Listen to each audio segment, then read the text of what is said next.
નમસ્તે, જય Mamadev. Tanna educational campus ગોંડલથી હું પારખ્યા મીરા, ધોરણ 5 ગણિત વિષય શિક્ષિકા. કેમ છો બાળકો? મજામાં છો ને? સરસ. બાળકો, આપણે ગયા તાસમાં જે ચેપ્ટર 12 સ્વાધ્યાય પોથીમાં આપણે લખાવેલા 1 થી 5 પ્રશ્નો હતા એ બધાને લખાઈ ગયા? સરસ. આપણે એક હોમવર્કમાં પણ આપેલો હતો દાખલો, એ પણ થઈ ગયો? ચાલો, સરસ. તો આજે આપણે પ્રશ્ન નંબર 6 જોઈશું. તો બાળકો, બધા પ્રશ્ન નંબર 6 સ્વાધ્યાય પોથીમાં ખોલીને તૈયાર રહો. જુઓ બાળકો, આજનો ટોપિક છે વિદ્યાર્થીની મનપસંદ પ્રવૃત્તિ. પ્રશ્ન નંબર 6. એન કે વિદ્યાલયના ધોરણ 5ના કુલ 100 વિદ્યાર્થીઓ શાળા છૂટ્યા પછીના સમયની વિવિધ પ્રવૃત્તિઓ વિશે માહિતી આપેલી છે. તેના પરથી પાઈ ચાર્ટમાં વિગતો પૂરો અને પ્રશ્નોના જવાબ આપો. અહીંયા આપણે કોષ્ટક આપેલું છે અને વિદ્યાર્થીઓ શાળાએથી છૂટ્યા પછી એને ઘરે જઈને પહેલાં શું કરવું કામ ગમે છે એ આપણને અહીંયા બતાવેલું છે અને અમુક તમને કામ પણ એના બતાવેલા છે. અને એ વિદ્યાર્થીઓ, સ્કૂલ 100 વિદ્યાર્થી છે એમાંથી કેટલા વિદ્યાર્થીઓને શું ગમે છે એની સંખ્યા પણ આપણને આપેલી છે. આ સંખ્યાના આધારે આપણે અહીંયા પાઈ ચાર્ટ દોરેલો જ છે. આપણે પાઈ ચાર્ટમાં યોગ્ય જગ્યાએ યોગ્ય સંખ્યા લખવાની છે, બરાબર? હવે જો પહેલું કામ ગમે છે ટીવી જોવું, છોકરાઓને સ્કૂલેથી આવી તરત જ પ્રવૃત્તિ જે કરવાની છે એ ગમે છે. 50 વિદ્યાર્થીઓ છે, 100માંથી 50 વિદ્યાર્થીઓ એવા છે કે જેને ઘરે જઈને ટીવી જોવું ગમે છે. પછી 10 છોકરા એવા છે કે જેને વાર્તાની ચોપડી વાંચવી ગમે છે. પછી 25 છોકરાઓ એવા છે કે ઘરે જઈને હોમવર્ક કરે છે, ગૃહ કાર્ય કરે છે. 10 વિદ્યાર્થી બાળકો એવા છે કે જેને ક્રિકેટ રમવું ગમે છે અને 5 વિદ્યાર્થી એવા છે કે જેને ચિત્ર દોરવા ગમે છે, બરાબર? તો અહીંયા આપણને કહ્યું છે કે કુલ 100 વિદ્યાર્થીઓ છે અને આ જે સર્કલ છે એ આખું 100 વિદ્યાર્થીથી બનેલું છે. બાળકો યાદ રાખજો કે હંમેશા 100 વિદ્યાર્થીઓથી જ કે 100 બાળકોથી જ બનેલું નથી હોતું, કુલ સંખ્યાથી બનેલું હોય છે. કેટલી? કુલ સંખ્યા. ઘણી વખત 50 પણ હોય, 25 પણ હોય, 40 પણ હોઈ શકે છે, 80 પણ હોઈ શકે છે. એટલે કુલ સંખ્યાને આધીન આ સર્કલ બનાવવાનું હોય છે, બરાબર? તો આપણે અહીંયા આપણે આપેલા છે જે ભાગ, એમાં આપણે સમજૂતી મેળવીએ. પણ જો આખું સર્કલ છે કેટલા વિદ્યાર્થીઓનું છે? 100. તો અહીંયા આપણને જો ઊભા ભાગ આપેલા છે અને આપણને પ્રશ્ન 5માં છે એ આડો ભાગ આપણને બતાવેલો, બરાબર? બાળકો, તમે કોઈ પણ રીતે છે સરખા ભાગ કરી શકો છો, ઊભા પણ કરી શકો છો, આડા પણ ભાગ તમે એના કરી શકો છો, બરાબર? તો અહીંયા જે આપણે બે ભાગ છે સરખા, હવે અહીંયાથી તમે જો કે આ રીતના અડધું જે સર્કલ છે એ કુલ 50ની સંખ્યાથી બનેલું છે. પછી આ બાજુનું જે અડધું છે, ખાસ સમજજો, આ બાજુનું જે અડધું છે એ પણ 50ની સંખ્યાથી બનેલું છે, બરાબર? તો અહીંયા આપણે જો 50 આ બાજુ છે, 50 આ બાજુ, આખું જ આટલું સર્કલ, આ ભાગ આપણે ગણવાના છે એ અડધામાં જ આ બધા આવી જાય છે. તો અહીંયા જે 50 છે આખો એક જ ભાગ, તો એમાં શું આવશે? તો અહીંયા આપણે લખીશું ટીવી જોવું. ટીવી જોવું ગમે છે એવા સંખ્યા છે 50, બરાબર? આ 50 ભાગ તો પૂરા થઈ ગયા. હવે આ 50ની ગણતરી આપણે કરવાની છે.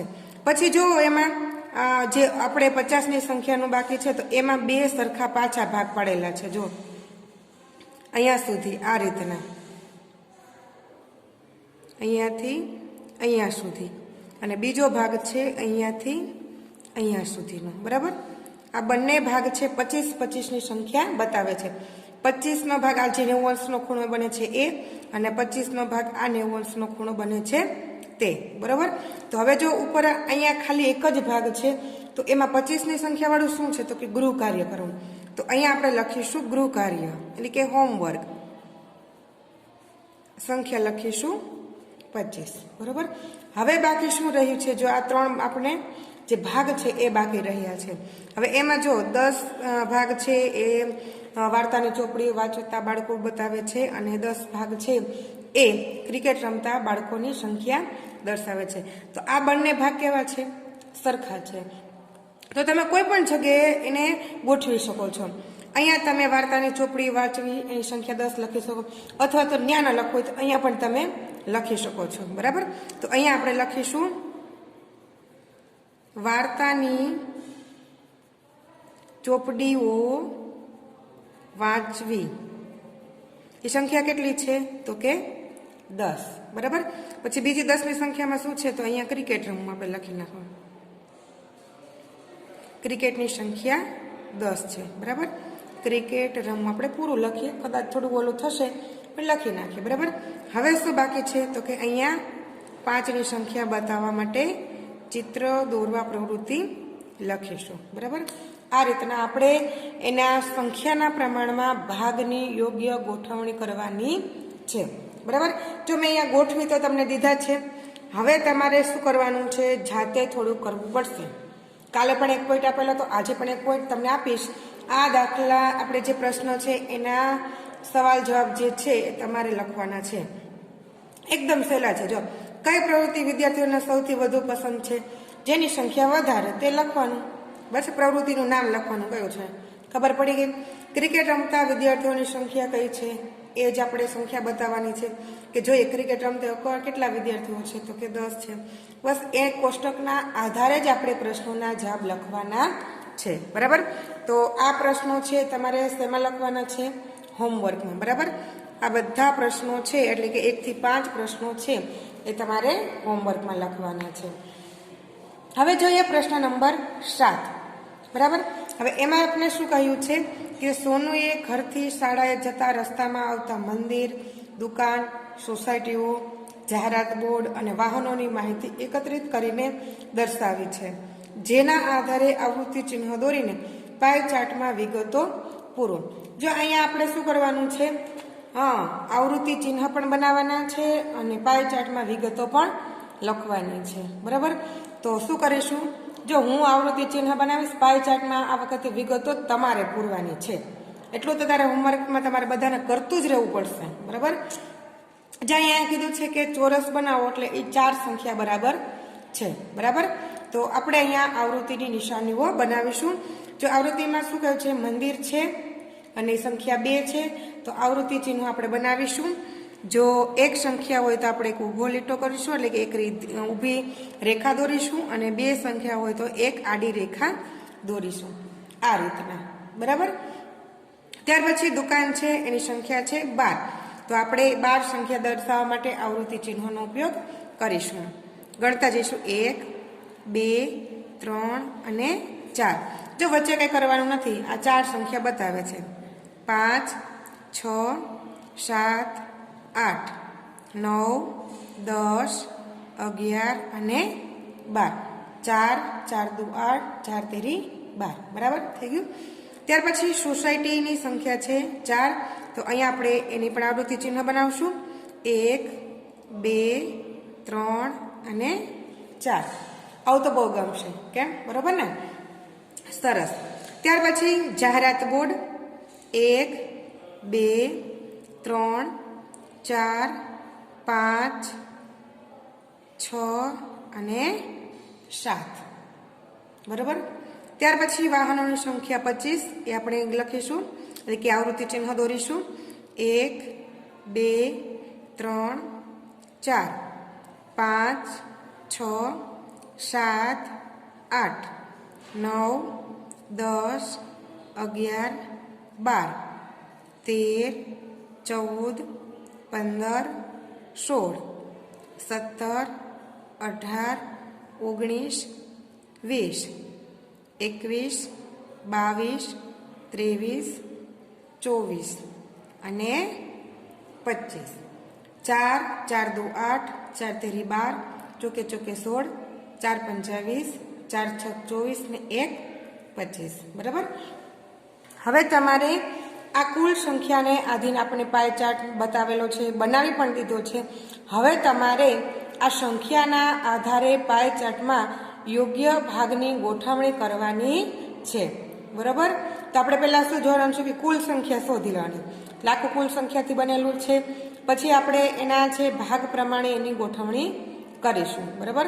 તો હવે તમારે કરવું પડશે. 2 4 3 વખત ચાર્ટને બતાવી દીધા, આ એક વખત તમારે કરવાનું. એટલે અહીંયા હોમવર્કમાં આ તમારે કરવાનું છે. બરાબર. તો બાળકો હવે જોઈએ પેજ નંબર 45 પરનો પ્રશ્ન.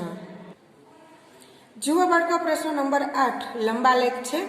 નીચે 1 જૂન અને 1 ડિસેમ્બરના રોજ 5 શહેરના તાપમાનનો લંબ આલેખ દર્શાવેલ છે. તેના પરથી માગ્યા મુજબ જવાબ આપો. બાળકો, અહીંયા જે લંબ આલેખ આપેલો છે એના માટે પાઠ્યપુસ્તકમાં આપણને લંબાલેખ આ બે શબ્દથી બનેલો એક શબ્દ આપણને બતાવેલો છે. અહીંયા બંને શબ્દ અલગ અલગ બતાવે છે. લંબ આલેખ, જેને આપણે પાઠ્યપુસ્તકમાં લંબાલેખ શબ્દ તરીકે બોલતા હતા. બરાબર, બંને એક જ છે. હવે જોઈએ, અહીંયા 5 શહેરોનું તાપમાન આપેલું છે. ચેન્નઈ, કોલકાતા, જયપુર, શિમલા અને દિલ્હી બંનેનું આપેલું છે. એક છે જૂન માસ દરમિયાન લેવાયેલું તાપમાનનું માપ છે. તો બીજું છે 1 ડિસેમ્બરના રોજ લેવાયેલા 5 શહેરોનું તાપમાન છે. બરાબર, હવે અહીંયા કોઈ સમય નથી આપેલો, ખાલી આપણને તારીખ જ આપેલી છે. બરાબર, આપણે પાઠ્યપુસ્તકમાં બપોરના 3 વાગ્યાનું, સવારના 3 વાગ્યાનું તાપમાન આપણે એના વિશે ભણી ગયા હતા. બરાબર ને? તો અહીંયા આપણને ખાલી છે તારીખ જ આપેલી છે, કોઈ સમયગાળો આપેલો નથી. બરાબર, તો જુઓ બાળકો, અહીંયા જે આપણને તાપમાન આપેલા છે જૂન મહિનામાં અને ડિસેમ્બર મહિનાના, એના આધારે નીચેના પ્રશ્નોના જવાબ આપશું. બાળકો, આપણને ખબર છે કે જૂન મહિનો એટલે લગભગ ચોમાસું એકદમ નજીક. 15 જૂને તો આપણું ચોમાસું બેસી જાય. તો ચોમાસા પહેલાની ઋતુ એટલે ઉનાળો. બરાબર ને? ઉનાળામાં તો ઘણી બધી ગરમી હોય છે. તો એટલે જો તમે બધા શહેરોનું તાપમાન કેટલું ઊંચું ઊંચું બતાવે છે.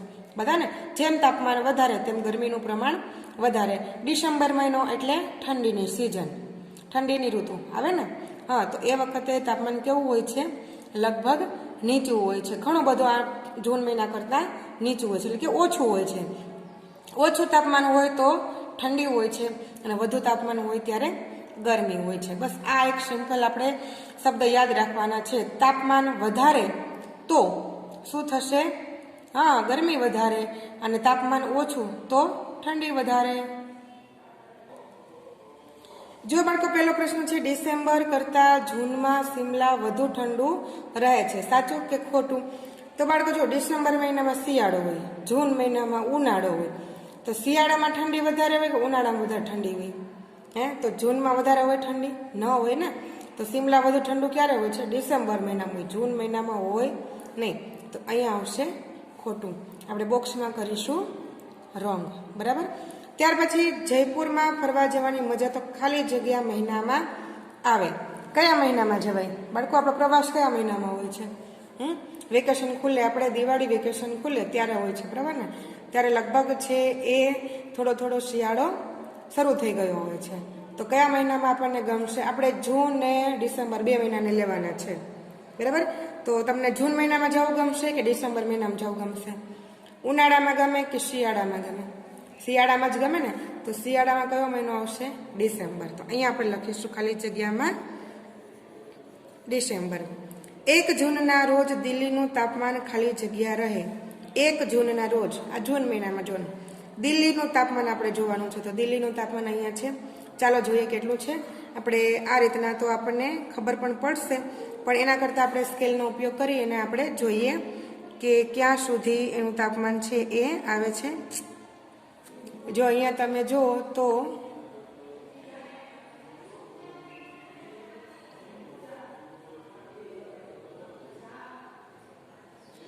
35 ડિગ્રી સેલ્સિયસ તાપમાન છે એનું બતાવે છે. દિલ્હીનું કેટલું બતાવે છે? 35 ડિગ્રી સેલ્સિયસ. તો બાળકો, આપણે લખીશું જૂન માસમાં દિલ્હીનું તાપમાન છે એ 35 ડિગ્રી સેલ્સિયસ રહે છે. બરાબર, ત્યાર પછી બહુ નાના છોકરાઓને શિમલા ખાલી જગ્યામાં લઈ જવા વધુ અનુકૂળ રહે છે. ડિસેમ્બર મહિનામાં લઈ જવાય, જૂન મહિનામાં લઈ જવાય, જાન્યુઆરી મહિનામાં લઈ જવાય કે જુલાઈ મહિનામાં લઈ જવાય? જો નાના બાળકોને, બહુ નાના બાળકોને આપણે વાત કરી છે. ડિસેમ્બર મહિનામાં તો બહુ જ ઠંડી હોય છે. નાના બાળકો તો જો બહુ નાના કીધા છે, તો એ બાળકો ઠંડી સહન કરી શકે નહીં. તો આપણી પાસે 2 જ ઓપ્શન છે, ડિસેમ્બર અને જૂન. 2 મહિનામાંથી ગમે એક મહિનો નક્કી કરો. તો ડિસેમ્બરમાં તો બહુ જ ઠંડી હોય, તો આપણે કયા મહિનામાં લઈ જશું એને? જૂન મહિનામાં. બરાબર, તો અહીંયા આપણે બીની નીચે અંડરલાઈન કરી અને ખાલી જગ્યામાં જૂન શબ્દ લખીશું અને બોક્સમાં લખીશું આપણે બી. બરાબર, ત્યાર પછી પ્રશ્ન નંબર 5. ચેન્નઈ અને કોલકાતા વચ્ચે 1 જૂનના રોજ 7 ડિગ્રી સેલ્સિયસનો જ તફાવત હોય છે. જો દરેક વખતે આવું તો ન જ હોય ખરો, પણ હોય આમાં શું કીધું છે, નો જ તફાવત હોય છે, તો એવું શક્ય હોતું નથી. તો માટે આ જવાબ આવશે રોંગ. બરાબર, તો અહીંયા આપણે બોક્સમાં કરીશું રોંગ. ડિસેમ્બરમાં સૌથી ઠંડુ શહેર ખાલી જગ્યા રહે છે. જો હજી લંબા લેખ, જેનું તાપમાન ઓછું ને ડિસેમ્બર મહિનાનું કીધું, જેનું તાપમાન ઓછું એનું તાપમાન એને ત્યાં ઠંડી વધારે હોય છે.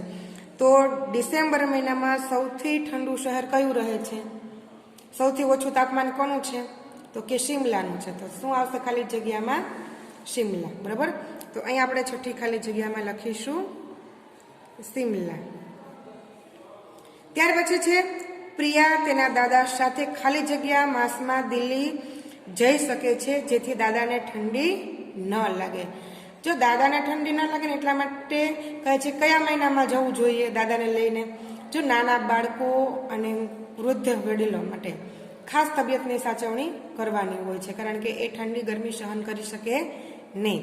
તો આપણે શું કરવાનું? ઠંડી ન લાગે એટલા માટે આપણે કયા માસમાં લઈ જઈશું પ્રિયાના દાદાને?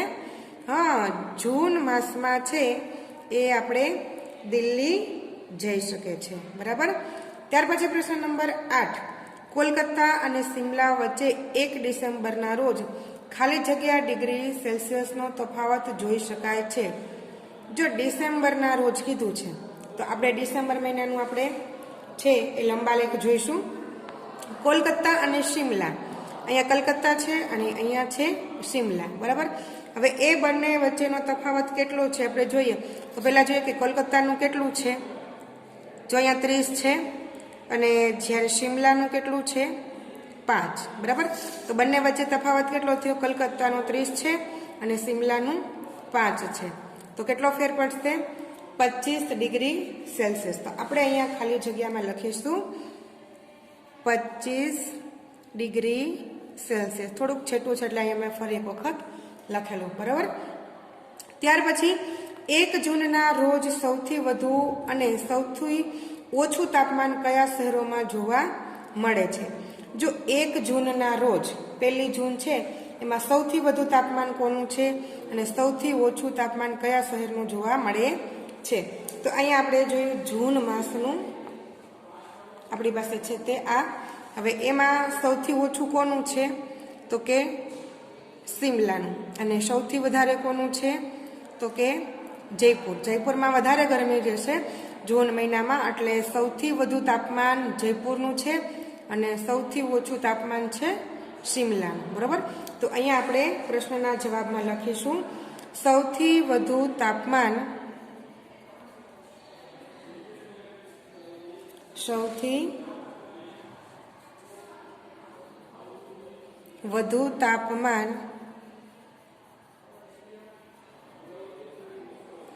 જયપુર શહેરનું છે.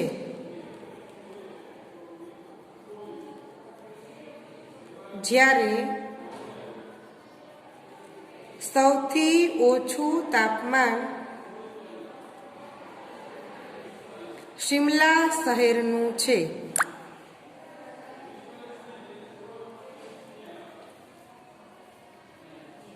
બરાબર, જો બાળકો હવે તમારે આ પ્રશ્ન નંબર 10 છે એના માટે શું કરવાનું છે કે તમારા શહેરના તાપમાન મુજબ જૂન અને ડિસેમ્બર માસનો સરેરાશ તાપમાનનો લંબ આલેખ બનાવો. જો બાળકો હવે આપણે શું થશે આમાં કે જૂન મહિનામાં તો તમે લોકો હવે આગલા ધોરણમાં આવી ગયા હશો. ડિસેમ્બર મહિનો તો આપણી પાસેથી જતો રહે છે, તો એ આપણા માટે શક્ય નથી. પણ આપણે 1 માસ દરમિયાન તાપમાનમાં જે ફેરફાર થાય છે એ આપણે જરૂર નોંધી શકીએ છીએ. બરાબર, તો બાળકો આ પ્રશ્ન તમારે હોમવર્કમાં લખવાનો છે. કઈ રીતે કે તમારે જો હમણાં જ આપણે નજીક આવશે 5 માર્ચ. બરાબર, 5 માર્ચે તમારે છે 5મી માર્ચથી આપણે 1 મહિના પછી આપણે ફરીથી એનું તાપમાન નોંધ કરીશું. તો આપણે 5મી એપ્રિલે આ 1 મહિના ગાળા દરમિયાન આપણે આપણા શહેરનો, ફક્ત આપણા એક જ શહેરનું તાપમાનની નોંધ કરવાની છે. તમારે 5 તારીખે માપવાનો છે અને બીજી વખત છે 5 એપ્રિલે માપવાનો છે. બરોબર, આ 1 મહિનાના સમયગાળા દરમિયાન તમારે જે કાંઈ ફેરફાર થાય છે એ તમારે અહીંયા પ્રશ્ન નંબર 10માં બતાવવાનો છે. તો બાળકો હવે જોઈએ આપણે પેજ નંબર 46 પરના પ્રશ્નો. જુઓ બાળકો, પેજ નંબર 46 પર પ્રશ્ન નંબર 9. રાણપુરા ગામના ખેડૂતે 4 માસ દરમિયાન કરેલી ઘઉંની ખેતી તૈયાર થવાના સમયગાળાની માહિતી આપેલી છે, જેના પરથી પ્રશ્નોના જવાબ લખો. અહીં આપણે કોષ્ટક આપેલું છે અને એમાં જે ઘઉં જે વાવેતર થાય છે એ દિવસો દરમિયાન કેટલો એનો ઉછેર થાય છે, એટલે કેટલી એની ઊંચાઈ વધે છે એ આપણે કોષ્ટકમાં દર્શાવેલી છે. અને અહીંયા આપણને લંબ આલેખ પણ એના માટે બનાવીને આપ્યો છે. બરાબર બાળકો? તો હવે આપણે શું કરવાનું છે કે ફક્ત 3 પ્રશ્નોના જવાબ એના માટે આપણે આપવાના છે. હવે જો અહીંયા છે આપણે લંબાલેખ આપેલો છે, કોષ્ટક આપેલો છે, તેના પરથી પ્રશ્નોના જવાબ લખીશું. બરાબર? હવે પ્રશ્ન પહેલો છે, દરેક માસ પછી ઘઉંના પાકની ઊંચાઈમાં વધારો જોવા મળે છે. હવે જો બાળકો દરેક માસ પછી એટલે એક પછી એક માસ દરમિયાન ઘઉંમાં દરેક વખતે વધારો જોવા મળે છે. એટલે જો અહીંયા આપણને 4 માસ આપેલા છે તો એ 4 માસ દરમિયાન આપણને કહ્યું છે કે દરેક વખતે ઘઉંના છોડમાં વૃદ્ધિ થાય છે, એટલે કે એની ઊંચાઈમાં વધારો થાય છે. સાચું કે ખોટું? તો કે સાચું. તો અહીંયા આપણે લખીશું રાઈટ. જો અહીંયા ઘઉંના પાકની ઊંચાઈ અને અહીંયા એનો સમયગાળો બતાવેલો છે, તેથી નહીંતર આપણે એક વખત વાત થઈ હતી કે છોડ હંમેશા વધતો રહેતો નથી, એટલે કે એની ઊંચાઈ વધતી રહેતી નથી. બરાબર? અમુક સમય છે એની જે ઊંચાઈ, જો બાળકો આપણે કહીએ છીએ કે દરેક વખતે છે એ ઊંચાઈ વધતી નથી, પણ અહીંયા આપણને ઘઉંના પાકની વાત કરી છે અને એનો સમયગાળો આપેલો છે, તેથી આપણે એને રાઈટ કહી શકીશું. બરાબર? 4 માસના અંતે ઘઉંના પાકની ઊંચાઈ ખાલી જગ્યા છે. 4 માસના અંતે કેટલી એની ઊંચાઈ છે કોષ્ટકમાં જોઈએ તો કે 50 સેન્ટીમીટર. ઓપ્શનમાં છે જોઈએ 24, 36, 50 અને 8. તો કયો આવશે ઓપ્શન? સી. આપણે ખાલી જગ્યામાં લખીશું 50 સેન્ટીમીટર અને બોક્સમાં લખીશું સી. બરાબર? ત્યાર પછી છે કયા સમયગાળા દરમિયાન ઘઉંના પાકની ઊંચાઈમાં સૌથી વધુ વધારો જોવા મળે છે? કયા સમયગાળા દરમિયાન? કે 0 થી 8ના સમયમાં, એટલે કે 1 માસ પૂરો થાય ત્યાં સુધીમાં, કે 1 માસની શરૂઆતમાં, 2 મહિના પૂરા થાય છે ત્યાં સુધીમાં. કયા સમયગાળા સૌથી વધારે ફેરફાર થયો છે? તો બાળકો આપણે અહીંયા બાદબાકી એની કરીશું. કઈ રીતના આપણે તફાવત જાણવા માટે કરીશું? તો છેલ્લેથી આપણે લઈ 50માંથી 36 બાદ કરીએ. 50માંથી 36 બાદ કરીએ તો 10માંથી 6 જાય તો 4 અને 4માંથી 3 જાય તો 1. 14 સેન્ટીમીટરનો ત્રીજા અને ચોથા મહિનાનો આપણે ફેર બતાવે છે. ત્યાર પછી આપણે ઉપર જોઈએ 36 ઓછા 24, 6માંથી 4 જાય તો 2, 3માંથી 2 જાય તો 1. 12 સેન્ટીમીટરનો તફાવત બતાવે છે. ત્યાર પછી જોઈએ 24 થી 8, તો અહીંયા આપણે 24 થી 8 કરીએ તો અહીંયા 14માંથી 8 જાય તો 6 અને 1. બરાબર? પછી 8માંથી 0 જાય તો 8. તો સૌથી વધુ ફેરફાર ક્યાં જોવા મળે છે? જો અહીંયા 16 સેન્ટીમીટરનો વધારો જોવા મળે છે. કયા સમયગાળા દરમિયાન? તો આપણે કહી શકીએ કે 1 થી 2 માસના સમયગાળા દરમિયાન સૌથી વધારે ફેરફાર જોવા મળે છે. તો કયા સમયગાળા દરમિયાન? તો આપણે લખી 1 થી 2 માસ દરમિયાન ઘઉંના પાકની ઊંચાઈમાં સૌથી વધુ વધારો જોવા મળે છે. બરાબર? જુઓ બાળકો, અહીંયા આપણે પ્રશ્ન નંબર 9 સુધી કમ્પ્લીટ કરેલું છે. આ તાસના મેં તમને 2-3 પ્રશ્નો છે એ હોમવર્કમાં પણ આપેલા છે. તો હોમવર્કમાં પણ તમારે એ પ્રશ્નો પૂરા કરવાના છે. અત્યારે મેં જે કંઈ લખાવેલું છે એ પણ તમારે પૂર્ણ કરવાનું છે. અને ફરી આપણે આવતા તાસમાં મળીએ એ પહેલાં આપણું બધું સ્વાધ્યાય પોથીનું વર્ક છે કમ્પ્લીટ કરીને રાખવાનું છે. થઈ જશે ને બાળકો? સરસ. તો બાળકો, આવતા તાસમાં આપણે પરિવાર વૃક્ષ પોઈન્ટ આપણે જોઈશું. તો ત્યાં સુધી બધાને જય મામાદેવ.